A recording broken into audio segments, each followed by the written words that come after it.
Good afternoon, everyone. Thank you for joining AIDA for this special webinar on the International Day for Disaster Risk Reduction.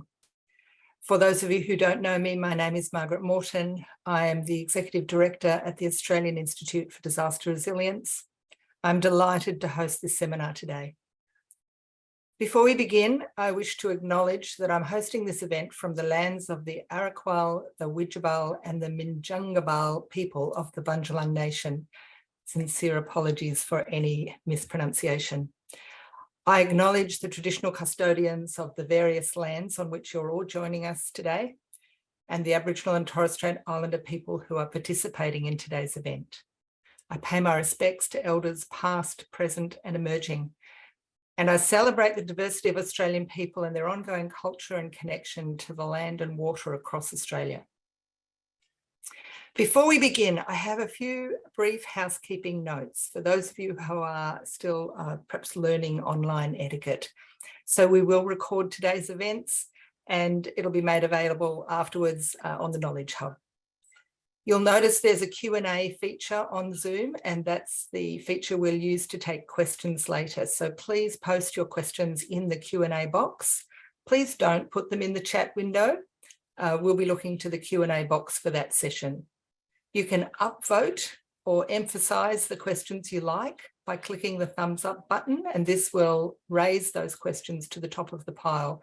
I'll do my best to answer a number of these questions with our speakers following their presentation. The chat window, I encourage you to use that to share thoughts, reflections, say hello during the presentations, and we will use it to share with you anything that the presenters refer to that might be of interest to you. Just remember to select everyone in the drop-down menu, just so that everyone who's online can see your messages. I would like to remind us all to please be respectful to each other and to the presenters while posting your questions and your comments. So by way of introduction to the seminar today, the United Nations General Assembly has designated today, the 13th of October, as International Day for Disaster Risk Reduction. And they do this to promote a global culture of disaster risk reduction. The theme for this year's event is Early Warning and Early Action for All. This supports Target G of the Sendai Framework, substantially increase the availability of and the access to multi-hazard early warning systems and disaster risk reduction information and assessments to people by 2030. In Australia, significant effort has been made to enhance the public information and warnings and to support communities to take action to protect themselves and their communities against the impacts of hazards and emergencies. The Australian Fire Danger Rating System was launched on the 1st of September this year. It is a nationally consistent, simpler signage and messaging to support the community to take protective action. The new system also brings improved science to deliver more accurate fire danger ratings. The Fire Danger Rating System is not the same as the Australian Warning System. The Australian Warning System is also a new nationally consistent approach to warnings. It is multi-hazard for emergencies like bushfire, flood, storm, extreme heat, severe weather, and it provides consistent warnings no matter the location or the hazard. The Australian Warning System has been implemented nationally for bushfire, and over time, the new system will be used for more types of incidents in more places across the country. So today we're very pleased to present you with a panel of individuals who've been involved in the development of both of these systems, the warning system and the fire danger rating system. And excuse me, the panelists have also contributed to the social research that informed the two systems, and they've been involved in the implementation and transition to both of these. The panel will discuss the history of warning systems in Australia, the challenges involved in creating effective warning systems, and the innovation and technology that now supports the successful implementation of warning systems in Australia. So please join me in welcoming our panel members today. Dr. Simon Heemstra is the Director of National Projects and Innovation at AFAC, where he serves as Program Director for the Fire Danger Rating System. And just briefly, we will put the history and the experience of our speakers into the chat. But Simon came to AFAC from the Bureau of Met, and he's also spent time working in the New South Wales Rural Fire Service. Our second panellist is Fiona Dunstan. Fiona is the manager of the National Community Engagement with the Bureau of Met. And again, she has many years of experience in working with and leading public information and community engagement programs, and will bring that knowledge to this discussion. Our third panellist is Kath Ryan, Executive Manager for the Public Information and Warnings Unit at QFES, the Fire and Emergency Services in Queensland. Kath has worked in the field of crisis and emergency communication for 2 decades, and she's had roles across emergency services, biosecurity and energy. So most recently, Kath's work has focused on reforming the bushfire warnings approach for QFES and for leading the implementation of the Australian warning system in Queensland. So we'll move to some questions, and I'll pose questions to each of the panellists, and don't forget that you can put your questions in the Q&A feature, and we'll come to your questions towards the end of the session. So Simon, let's begin with you. You've been involved in fire behaviour analysis at the New South Wales Rural Fire Service and warning products at the BOM. And now you're at AFAC, where we've launched this Australian Fire Danger Rating System. Could you just give us an overview of the development of the new system, the innovation that supports it, and how we achieved this national approach? Margaret, and good afternoon, good morning to everyone joining us. This has been a very significant national project, and it's something we've done with a lot of thought and rigour to make sure we did it most appropriately for what we needed, and particularly why did we need it. We had a fire danger rating system that was becoming increasingly unfit for purpose. It was based on science that was over 60 years old. It was not able to be amended and changed with what we're seeing, and particularly with climate change moving into a situation with having more extreme wildfires and more frequent wildfires. It just wasn't fit for purpose. And after the Black Saturday fires 2009, the Royal Commission really highlighted that we need to review this process. And there's been various phases with the development of the new Australian Fire Danger Rating System. And in the first phase, really we looked at the research, had a look at what's out there, and we looked internationally at what's other models and how are people doing things, and came up with the concept of a modular system, and particularly to replace the MacArthur system with a fire behaviour index, and which is open to continuous improvement and the use of the latest science and much better resolution. So once we come up with the idea of what we needed, then the next phase of the project really was looking at is it possible to do this? And so we built a prototype and we tested it, and we actually compared that with the current system that was at the stage. It's now the old system, and the new one that was being proposed, and really found that there was a significant improvement to make that change. We did a cost benefit analysis and showed how much that was going to improve the situation if we did this. Significant funding was required, and we established a national governance committee with representation from all of the jurisdictions in Australia, and then we also had technical working groups that sat underneath that committee as far as what we needed to do.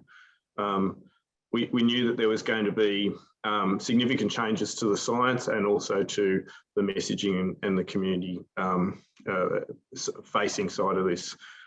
We undertook Australia's largest ever social research project of its type, and I think Fiona will talk more about that later on in this webinar. And we really did the due diligence to make sure that we were getting a system that was going to work nationally. And as you can appreciate, there's lots of different ways that things were done nationally, and particularly it was an inconsistent national system, the fire danger ratings that we had before. And how can we come up with something that fits the needs of all people in Australia and all agencies? And so then the third stage of that project was the operationalising of the fire behaviour indicator. And there was a technical build component, and we needed to build new software for the agencies to enter the fuel state information, moving from just 2 vegetation types. We're now looking at 8 different vegetation types, and how do we incorporate all that data? There was work with the Bureau of Meteorology to change the forecast system and software that was needed to forecast the new fire behaviour indicator. And then also we built a fire danger viewer so that agencies can see and use this as a decision-making product. And then finally, the Bureau has also produced a new system for calculating the seasonal outlook with fire danger, more of a further long-term. And so with building these tools, then how do we implement this system? And it's quite a significant process, and each jurisdiction came up with an implementation committee and looking at the range of things that need to be done within their state or territory, as far as changing their legislation if was needed, changing their policy, their governance process. There was training packages produced as far as awareness and how these processes are going to be used for decision making, and what are the decision making triggers with this new system. And we're also looking at signs and changing the signs, and quite a lot of discussion as far as what that look and feel is going to be, and how does it meet our needs as far as what are the community expectations, and getting the best actions, but also making sure that we have enough ability within this system so that the agencies can help communities and themselves make the right decisions in the right category. So was there enough in that side of things? We've also done quite a lot on the community engagement with the launch and the media campaign. We've been engaging and working with various sectors. So we've got a play school program that's working particularly with that sector of our community, and we've done presentations with Deaf Australia. There's called a range of languages we've produced the material in, and so as you can, it's been an enormous project of change management that really touches every person in Australia, and so it's something we've just getting all of those pieces in place has been a significant amount of work, and parallel with the operationalising of the fire behaviour indicator, we've also been prototyping a ignition suppression and impact index, which will really be a game changer for us as a sector. And that's something that we're looking at going into phase 4 into the future as far as operationalising those indexes. Project. I mean, just hearing you outline that, Simon, I have to say it's as people who know Ada well will know, I'm new to this role. Everyone who's been involved in this work must be really proud of the contribution, because this is a game changer. This is just a fabulous outcome. So thank you for that outline. I'm sure we'll come back to you with questions, but I'd like to go to Fiona and ask you a question, Fiona. So in 2018, you were involved in the large research project that informed the design and the community messaging for these two systems. I'm curious, what are some of the key learnings from that research, and how have they been implemented into the new systems? Lovely, thank you. And thank you very much, everyone. It's a lovely opportunity to speak to you about this topic today. Before I go any further, I do want to acknowledge the team at the Country Fire Service who are heavily involved in the development of this work. In particular, I will call out Peter O'Donoghue, who did some of the heavy lifting behind the scenes. But I think, you know, one of the beauties of this project, and as Simon outlines so well, it is a project of national significance. There's a number of people that have worked in this along the journey. So not only in designing the research instruments and tools and implementing that research program, but also the collaboration required with each state and territory agency to ensure that everyone was comfortable with what it is that we were proposing, and then be satisfied with the outcomes that were received at the end. But I really want to emphasise that what we walked into this project with was wanting to give community a voice, and I can't stress enough of that. And it's quite lovely that the theme of today is around, you know, providing that information and early warning systems for communities. So Typically, what we tend to do in this sector is we design these systems and then we sort of try and retrofit them to make them make sense for the community. So what this did was give us an opportunity to design something, take it to the community, get them to design something as well, and then bring it back and then take it around again. So through this project, there were four phases of research that was undertaken. Obviously a bit of a literature review about what everyone's doing in this space, because both in the Australian Fire Danger Rating System and the version of warnings that we were using across the country, there was a real inconsistent model. And that first phase, when you started to bring them together and you started to look at the different symbology and the naming conventions and the colour palettes that we were using, they were very, very different. So for people that travelled, for border communities, and for people from low literacy or culturally and linguistically diverse communities, it was different. You needed to learn a new warning system or a new system, depending on where it is, where you lived or travelled to. So with that in mind, that principle in mind, that we needed to ensure that this was accessible and intuitive for the communities to understand and act, that informed the approach that we took. We also didn't want to design a beautiful system that worked fantastically well for IDDRR and then sort of bolt on a warning system or forget about floods. We've got some pretty significant weather occurring across the country right now with floods. So what it does do is open us to the opportunities of the next phase about, again, bringing community to the table in ensuring whatever systems or future systems we design meets their needs and requirements. Simon highlighted the size of the research, so 16,500 people were surveyed. We worked with focus groups, 46 locations around the country, targeting not only people that were impacted by certain hazards, so we looked for people that might be impacted by cyclones or fires or floods, but who may or may not ever be exposed to those events as well, because a system that we design needs to work for everybody, regardless of their familiarity with the hazard. We also worked with Indigenous or First Nations communities, and where we could, sought opportunities for young people and people with a disability as well. So again, this needed to be intuitive and valuable to everybody involved. And really what came through really strongly was that we needed simple systems with calls to action that were easy to understand without actually having to learn the system themselves.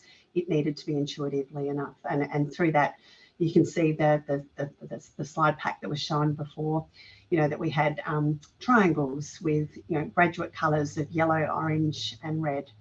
They had symbols on them that represented the hazards that they had, that they were trying to depict. And that we tried to keep things really simple and clear. And I think if through any of this, I think that's the really important take home, is ensuring that we bring community to the table and that we make information as simple and as accessible as possible.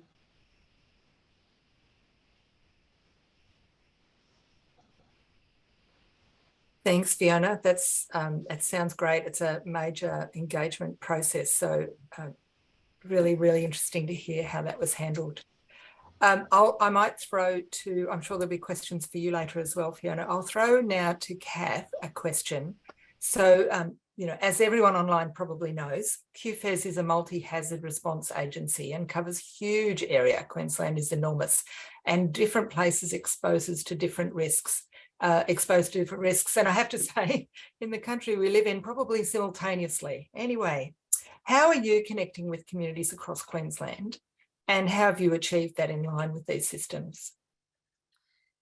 Thanks, Margaret. You're absolutely right. We have extreme diversity in Queensland. So, right up from the Cape down to Coolangatta, Brisbane, inland to Birdsville, we've got really diverse communities, and we have to make sure that any of these systems that we're developing are fit for purpose for Queensland communities and indeed communities across the country. So our challenge is to make sure we're really working with communities to come up with something that is, consistent across the country. That's the point of these consistent systems, but also adaptable enough that they can really be contextualised and meaningful for local communities where things are different. We know across the state we have different disasters, and as you've rightly said, they can be concurrent, they can be compounding. We've got different fabrics and constitution of different communities. You know, in Queensland, we have some of the, we have everything from big cities through to some of the best tourist destinations in the world, and outback communities as well. And they all have really, really different needs. So our challenge is really to work with those communities as we build these systems and as we do our community engagement across the board, to make sure that what we're doing is fit for those communities. And the only way we can do that is to have some involvement from those community members. So our approach in Queensland, I guess, is that whether it's the community engagement around prevention and preparedness, or the community engagement and warnings and fire danger ratings that we put in place during disasters, that's all community led, because if we're doing it from the grassroots, if we're involving people who are actually members of those communities, they understand what makes their communities tick. And, you know, involving those people is a really important way that we're changing the delivery of these systems in Queensland. So right now we're, for example, smack bang in the middle of Get Ready Week, which is a really big initiative that we run across the state every single year. It's led by the Queensland Reconstruction Authority, but it's very much a collaborative effort with local communities on the ground. So that's that preparedness piece. The intersect between preparedness and response is really where the Australian Fire Danger Rating system sits. So, you know, at that point, we're allowed to, we use the Australian Fire Danger Rating system in the future to make sure local communities have that fantastic, really granular information that that new system provides. And it can be that hyper-local information disseminated through local channels by local people to make sure their community members are very aware of that heightened risk at a particular point in time. In terms of the Australian warning system, already from a bushfire perspective, we have bushfire warnings that are using the Australian warning system in place across the country, including in Queensland. And we've done a lot of work over the last couple of years to really make sure those warnings can now be provided by people on the ground in their communities. So they're really in touch with what the community needs. And that's something we'll be modelling as we implement the Australian warning system across Queensland for all of the other hazards. And even now in the design phase of the AWS implementation, we are working really closely with communities, doing that community engagement to make sure that what we're designing is going to actually work for them. So as Fiona said, you know, making sure we have community members at the table. And a good example I can give you of that is at the moment we're going through the process of developing the new AWS flood warning templates. Now we have to involve a whole heap of disaster management, flood specialists, linguists, all of those type of people. But in the workshops we've been doing, we've also had members of the community involved with that. And that includes people from culturally and linguistically diverse representation, people with lived experience of disabilities, so that they can really work with us to make sure that what we're developing is actually going to work for them. And then really importantly, we're also testing those new templates with members of the community through surveys and those type of things. And we'll continue to do that testing as the new templates are actually used. And as we actually implement the Australian warning system in Queensland, that community engagement and their involvement in the design piece, as well as, of course, doing community engagement activities so that they're aware of the changes, are going to be absolutely critical.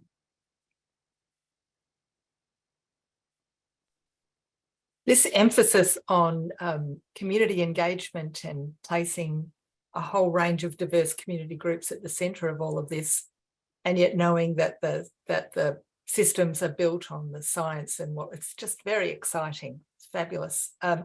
So thanks, Kath. I'd like to ask a couple of questions that I'll start with a panel member, and then I'll just ask the others if any of you would like to add. And then we'll move to questions from the online audience. So if you're still online and enjoying this discussion, and I can see that many of you are putting comments in the chat, keep thinking about the question that you most want to see answered later in this session. So, as we said, the theme for International Day for Disaster Risk Reduction today is early warning and early action for all. So I'm interested to explore how we're making sure that the systems and practices that are now in place are inclusive of all parts of the community. And Kath, you've started to point at that. So I'm interested to ask, how do we ensure that as we borrow another commonly used phrase from International Day of Disaster Risk Reduction, that we don't leave anyone behind? How do we do that? And Fiona, if you don't mind, I'll throw to you first, and then I'll see if Kath and Simon want to add anything. Absolutely, and I think Kath's touched on some of these elements already, and it really is that critical component of working with communities. My favourite term is favourite comment, sorry, is to remove the term vulnerable. I think we need to remove that out of our dictionary and apply a strengths-based approach. So individuals, households, communities, reaching in to those groups to find and work and learn with them. They often know their communities, well, they do know their communities. This isn't a problem or issue that it is alone. This is something we're all working towards achieving, and through that, either at a local, state, or at a national level, it's about how we can work together to collaborate, to support each other, to support communities, and to reach in and work with community. And it is that really strong partnership piece, and how we can support each other through there. And it can't be done alone, because each hazard is unique, each community is unique, and the risks and how they're profiled and understand their response to that is quite different.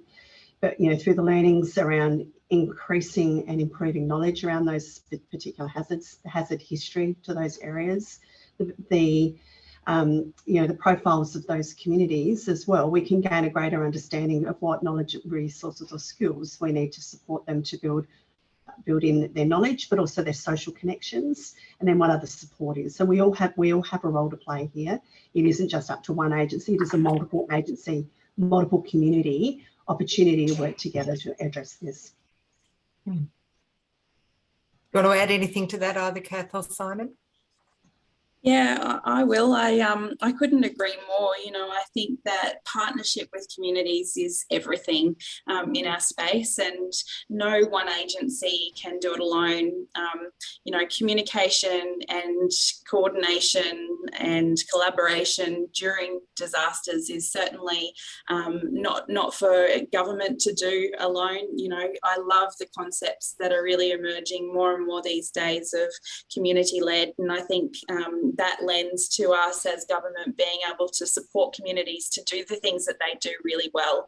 No one knows a community, whether that be a geographical community or a faith-based or culture-based or, the young, the old, whatever community we're talking about, nobody knows that community better than they do themselves. I think we've got this wonderful opportunity to look at how we can all support that fantastic movement and really allow communities to thrive during disasters by supporting each other as well. Our job is to find those connections and build those networks and make sure that we have really strong practices that if and when disasters happen, those groups are supported with purpose, and that we're not leaving it to chance. We're not building that network and building those relationships on the fly. So it's what we do during the prevention and preparedness phase that will really stand us in a good space when we actually come to response and recovery. And I think we're getting better. I think we've got a long road ahead. There is certainly room for improvement in making sure that we leave no one behind. But there is a really strong appetite for change and a fantastic opportunity and a willingness from, I would say, every level of government and every community. I think you're quite right. I think momentum is really underway for that kind of change. Simon, do you want to add anything to that? Yeah, and I think we've had such a major change. Like one of the biggest national changes that we've got with the implementation of the new Australian fire danger ratings, and then how we're following it up with the new nationally consistent warning system. And I think one of the things to be quite aware of is when we did this research and looked at how well the community understood the old system, they didn't understand it. It was too confusing. They didn't know what to do when each of the levels were there. And it was also, it was different when you cross borders. So lives were really being put at risk because of that inconsistency. And so with this new system, it's got so much opportunity, but it is a new system and it takes a while to adjust and adapt to a new system. And so we've definitely factored in a review of this. We've changed a new simplified process, but how well is that messaging and people understanding that? And so we're going to reach out through the states and also collating that nationally as far as how good is the uptake? Do people understand it now? Do they know what to do at each of these different levels? And how can we tweak and refine that broadly? But the methods we use will be different, looking at different sectors and areas that we need to apply that to. And I think there's going to be a lot of opportunity over the coming years to refine the tools we use with engaging and improving that, and also how we can leverage off the system we've got now. And as agencies get more familiar with it and what does it mean, making more of the decision-making products available to the community as well. Like there's an enormous richness of information that's available through the fire behaviour indicator, and we're still coming to grips with a lot of unknowns and things of how we could use it. And while for the majority of people, there's a much simpler system that improves call for action. There's a subsets of the community that are also going to want to know more detail as well. And I think that's how we build that into the future and provide those better options for them, how they can use that for their decision making. Yeah. You've beautifully segued into the next question, which will probably be the last question I ask until we go to questions appearing on the Q&A. But I have to make a reflection first. I think, we know the challenges of living in a federated nation, and we've known for some time that weather and extreme events pay no attention to borders between states and territories, and neither do families and communities. And COVID has really reminded us of that. Families can be split across a border and communities are split across a border. So it's a fantastic thing to have achieved this national approach.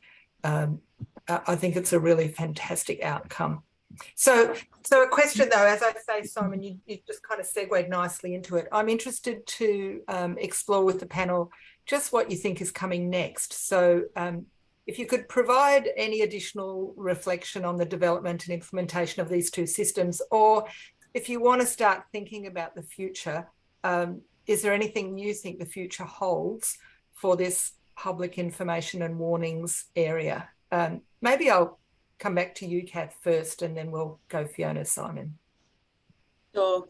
I wish I had a crystal ball. That would be fun, and we don't, so it's really hard to pinpoint. But whatever the future is, it's a really exciting one. I'm really excited about the change that's coming in the public information and warning space, and I think the Australian Fire Danger Rating System and the Australian Warning System is just the tip of the iceberg. So to me, if I could put a wish list in, perhaps, and frame it that way, I would be hoping for a future where we embrace technology, and I'm thinking in car, in home, wearable devices, really intuitive devices that are connecting in with what we know from communities, and the wonderful science that we've got around risk and disasters, through automation, through to publication, and really giving people meaningful, very granular, more personalised information in a timely way. That's a pretty exciting future, and I think we're close to getting there. I think we've got such good technology and such good momentum that we are probably, less than a decade away from seeing those things. We've just got to keep this momentum going, and we'll get there. Yeah. I can't remember who I said would go next. Fiona, perhaps you. I'm happy to go next. Yeah. And I agree with what Kath said. It's a really exciting time. And I think, you know, as hard as it was to build, you know, the systems that we've just been talking about, the Australian warning system and the Australian fire danger rating system, you know, to get that national approach, that consistent approach, adoption nationally, you know, there's a lot of work that's gone into that. But the beautiful outcome that we've achieved for communities with communities is pretty impressive.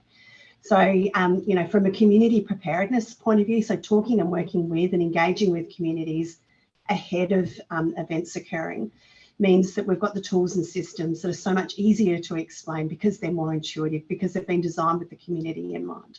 So I think the work that we're doing there, we've got people are keen, they're wanting to know, they're wanting to understand what their risks are and how they can prepare for that. And we've seen, unfortunately, a few years of these repeated events and different events occurring across the country. So it's drawing on the importance about how we can reach out and work with and partner, and the words that we've been using today, but they are really important pieces of working with communities. And I think, you know, the next parts of this is, you know, we've talked about fire and then the warnings that we're producing for fires and other hazards and floods, as Kath's talked about. I think the next part of this is, you know, the work that we've achieved with IDDRR. Imagine that across other hazards in other early warning systems, that we can then have these really wonderful, rich systems and tools that work again across the countries, that support, again, community resilience to these types of events. Yeah. So Simon, any final reflections or crystal ball gazing? Oh, I probably put a bit of darker image on it. I think that one of the things the science is showing us is that we're on a trajectory to increasing frequency and severity of natural hazard events. And so systems like these are going to become more and more important as to how we use them, as communities are going to become more frequently impacted by more severe events, multiple times in a year. Things that we've looked at as 1 in 100-year events are soon going to become annual events. And so there's a lot we're going to need to do to get ourselves ready for that, as the pressure there's going to be on agencies for response and recovery and support of communities. And having that better preparedness and warnings is going to be so important. I think also that the climate outlook and the seasonal side of things, so that we can prepare beforehand, like, is this a flood and fly year? What are the sorts of things we're going to need to get ready for, and have those more longer term predictive capabilities is going to be quite important into the future, and how we can better reduce harm from the sort of scenarios we're looking at into the future is going to be so important. Yeah. It's one of the downsides of our work, isn't it? Our job isn't done ever. So look, thank you to Simon, Fiona and Kath. That was just fabulous, and of you to share your insights about these two systems and to talk about them with us. I am beginning to check the Q&A, and I see that there are a few questions that are particularly popular. So what I'm going to do is just ask the questions that seem to have the most interest, and ask panelists to just dive in, and if any one of you wants to take the lead in answering the question, we'll go from there. So there's some great questions in here. Thank you to the online audience. A question I'll ask is, it's an anonymous attendee asking the question, so I don't have a context, but it's a good question. What are the biggest challenges that emergency services are still coming up against in getting warnings to communities who need them? So would anybody like to tackle what you think the biggest challenges are for the sector in achieving this? I can jump in first if you like. So to me, some of our big challenges are really around making sure that our warnings are really targeted more than they have been before, because I think what we're learning more and more is that you know, there is an expectation from the community that their warnings will be about them and what actions they need to take, and you know, that is tough when we're a very big state in our case, and I know this is the same no matter where you are, and you know who you're providing the warnings to. It's a big challenge to take information and really distill it to that community level. But as I touched on before, I think the way we achieve that is by actually, you know, putting that responsibility back to people within local communities who know their communities really well. They know what's actually happening. They can do that very locally contextualized information provision, and actually give the communities that timely, relevant, local information they need to take protective action. I think the other really big challenge for us is also about how we can make sure that information is provided in a very clear way, because we know we have communities that are transient or high levels of you know, non-English speaking or non-English reading community members, and you know, we've got to make sure that we're really providing the information to them in a very, very simple way, so that, as you say before, nobody's left behind.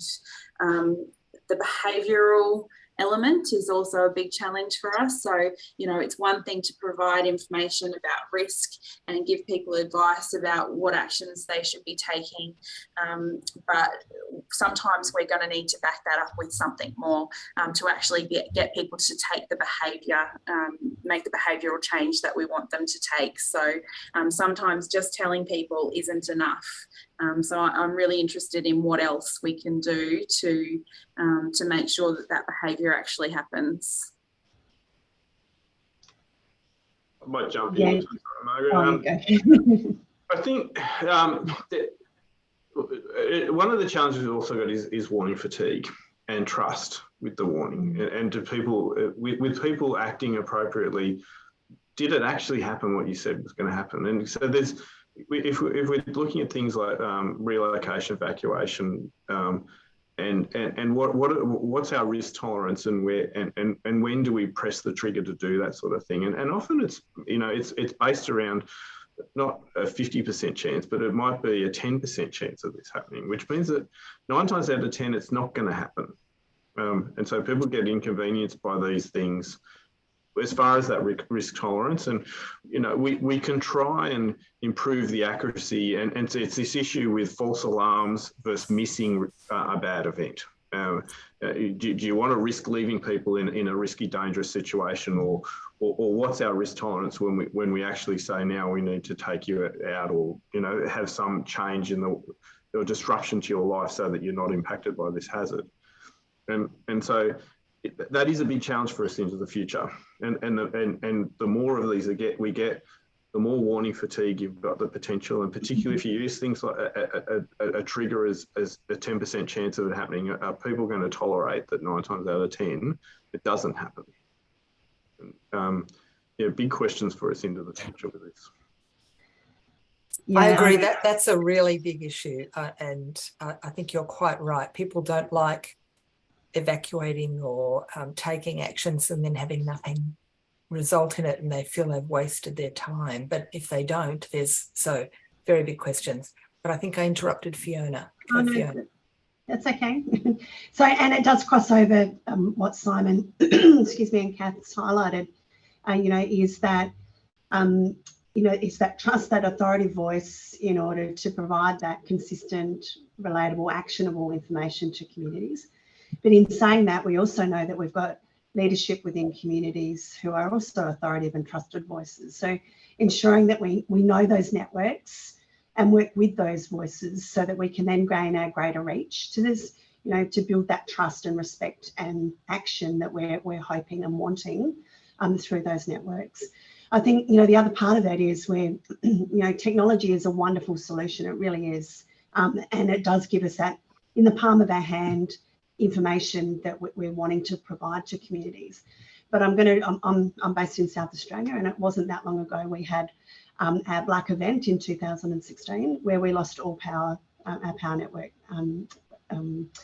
Well, we had a big storm, large storm that took our power network out. So being able to provide just-in-time warnings, or warnings that people can take safe actions without an internet service, without a telephone service. I think it's something we need to also factor in about those local communities, local networks. So traditional, radio frequencies, ABC radio frequencies, we've got to look at some resilience in our technical systems as well, so that we don't build a 100% reliance of, you'll get a text message in your hand, or you'll get a push notification to your app. That's that situationally aware element that we want to encourage for communities to be aware of their risks and be able to act. And anything that we provide them in a formal sense is a value add to actually inform the types of decisions that they're doing, because they've taken that preparatory work, they've got a plan, and they're acting on that already. Absolutely. That leads me to a question that's getting a lot of interest in the Q&A panel. So this is from Graham. Hello, panel. Hello, Graham. The old-style steel curbside fire danger warning signs will be replaced by electronic signage. Will these signs have a multi-role, so that, will the fire message be replaced by warnings relating to flooding? This is so cool. This is like a project right here. So I don't know enough about these signs either. So are the signs going to be multi-hazard, flexible, adaptable? Anyone on the panel like to deal with that? Yeah, I can jump in. There are definitely states that are looking at doing that. And there's a real opportunity with using this new technology to have those multi-purpose signs across lots of different hazards. And yeah, that's definitely something that's on the cards as we develop that. Thanks, and not all, can I just add into that, not all states and territories use signs? Yes, so yeah, so particularly Tasmania and South Australia have decided that they're using other means to communicate to the community, and largely don't have signs through their jurisdictions. So we still have a way to go about understanding the differences as we travel around our country. I want to read a question from Sue Campbell. Hello, Sue. Sue's from far north Queensland, and 4 other people have liked this question, and I'm a little confused about the question, so I want to hear the answer. In the far north, we experience a full suite of hazards. When will these systems all be integrated to help minimise or remove confusion about which warning system applies to which hazard? I can touch on that. So I guess the Australian warning system will be implemented in Queensland for bushfire, storm, flood, cyclone, heat, and possibly even tsunami by next year. So I think that's where we, achieve a lot less community confusion, because right now across the country, there are, and even within local government areas, there are really different systems in place for different hazards. And, in some places, for example, there's bluer and bluest for flood, and in others there might be blacks and all sorts of different things going on. So that's the great thing about this national system, that we will be reducing community confusion. But if the question is more around some community confusion that might exist between the IDDRR and the AWS, I think actually it won't be confusing for people, because those things have coexisted quite well in a bushfire context for a long time. So yes, the systems have changed slightly, but we have always had fire danger ratings, and for many years we have also had a 3-level bushfire warning system, and the two have coexisted with no real issues before. So the systems from a bushfire context have been tweaked and changed and improved significantly, but I'm not seeing that there's going to be any great community confusion, because we've seen that hasn't been the case in the past. And can I just add to that? And so with the social research, as Kath's highlighted, the design of the system is exactly that, and that came through really strongly with the social research we conducted, which is why we've developed the system that we have. It's really informed that. The tolerance through those focus groups and through the research showed that why don't we have one system?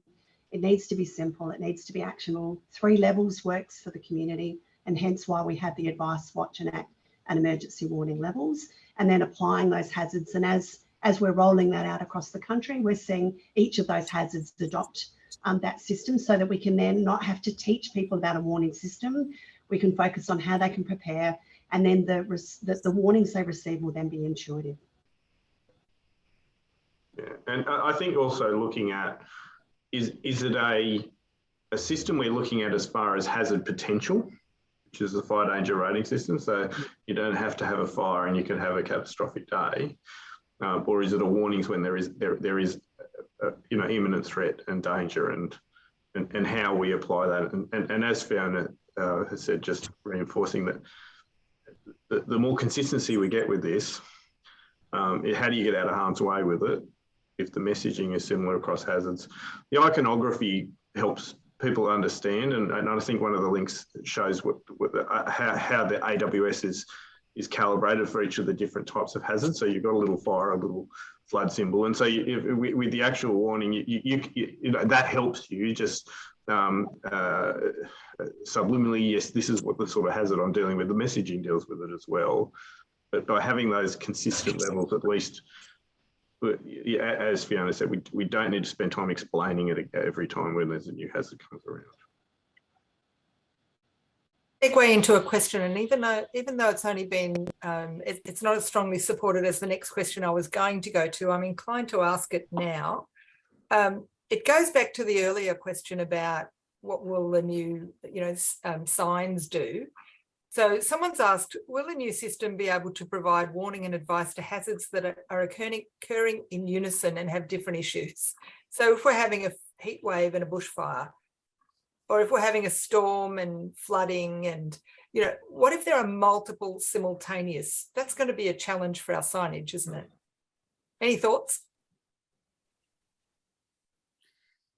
Well, from my perspective, certainly in Queensland, the Australian warning system isn't necessarily about signage, but it is about, the other warning products that are issued. And at the end of the day, the driver behind any decision about the level of warning or the call to action statement is about what protective action does the community need to take right now. And so, yes, often there will be, concurrent hazards happening during one event, and really it's up to the decision makers and the people managing that event to ask themselves the question based on the great intelligence they're getting, and that could come from bureau warnings, or it could be about the community demographic or the time of day, or any number of factors, but using that intelligence to make a good decision about what protective action does that particular community need to take right now, and that's what should be driving the level. So even if there are concurrent hazards, the community will still need to do something because of that combination of hazards, and so that warning product just needs to reflect that. Understood, and everybody's nodding. I'm going to try to be a little bit clever and roll 2 questions into one. I want to know if any of you have got any further reflections on the issue of trust. Somebody has asked a question about, what do we do about the common behaviour that says there's an official warning, there's an alert, there's a advice that comes out, and so what people then do is ring a trusted friend, knock on the next door neighbour's door, double check that someone local also agrees with that. What do we do about that? But also then someone else asks, what are some really good examples of really good behaviours that people and organisations can take when these warnings kick in? So I'm sort of implying that the first option's a waste of precious moments, but got any feedback about what do you do about people who still want to check with a local source and how we can deal with that? And then what are great examples of what people can do?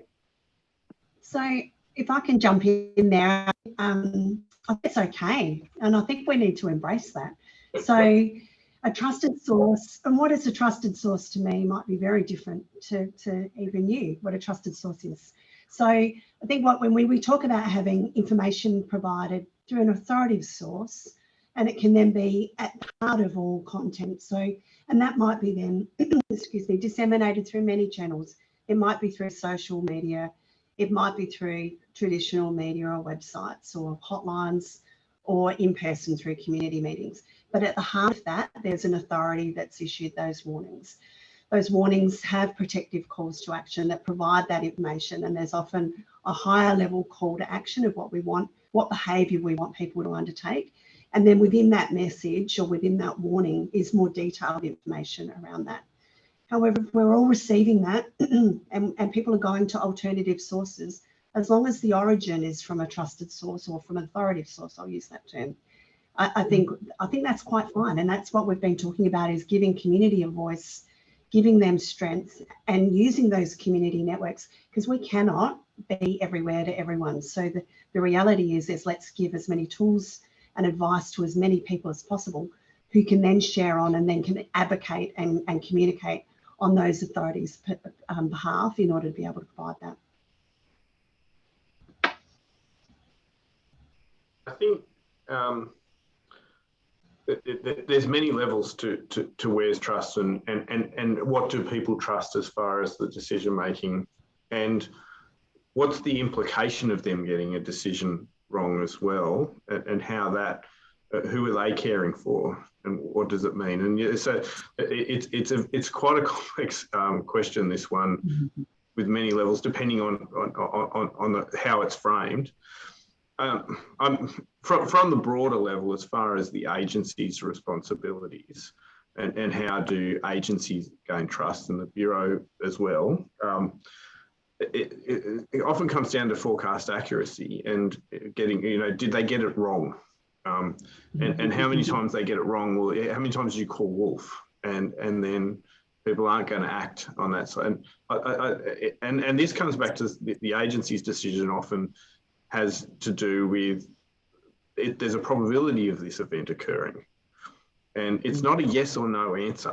And it's how we communicate that with the community and explain if it didn't come out as we said. And if we did, make a decision to evacuate or a level of warning and something didn't happen, is how do we continue that conversation to say, well, these are the reasons and how it played out. And that helps build a better compassion for the situation and empathy with the inconvenience on the people that listen to your message, and they perceived that there wasn't a need for them to do it. And how do you help them understand that it was in their interest, and this was the reasoning behind it, and this is why what's going to happen in the future. Yeah. Look, I'm very conscious that we are out of time, and there were questions that we didn't get to answer online. We'll do our best to have a look at those, and if there's any way we can answer the questions, we will. But I thank you for all of your questions to the online audience. So I would like to thank Simon, Fiona and Kath. I'll get you all to pretend you're clapping, audience. If we could thank them for making the time to speak with us today. It was a fascinating conversation, and we're grateful for the time you've each put into it. On behalf of AIDA, thank you for joining us on this International Day for Disaster Risk Reduction. We will send you an email once the recording from today's session is available and put onto the Knowledge Hub, so that you know that. And when you exit today, if you could please do us a favour, you'll be asked to complete a short survey as you exit Zoom. We do use this for information about our events to make sure that we're meeting your needs.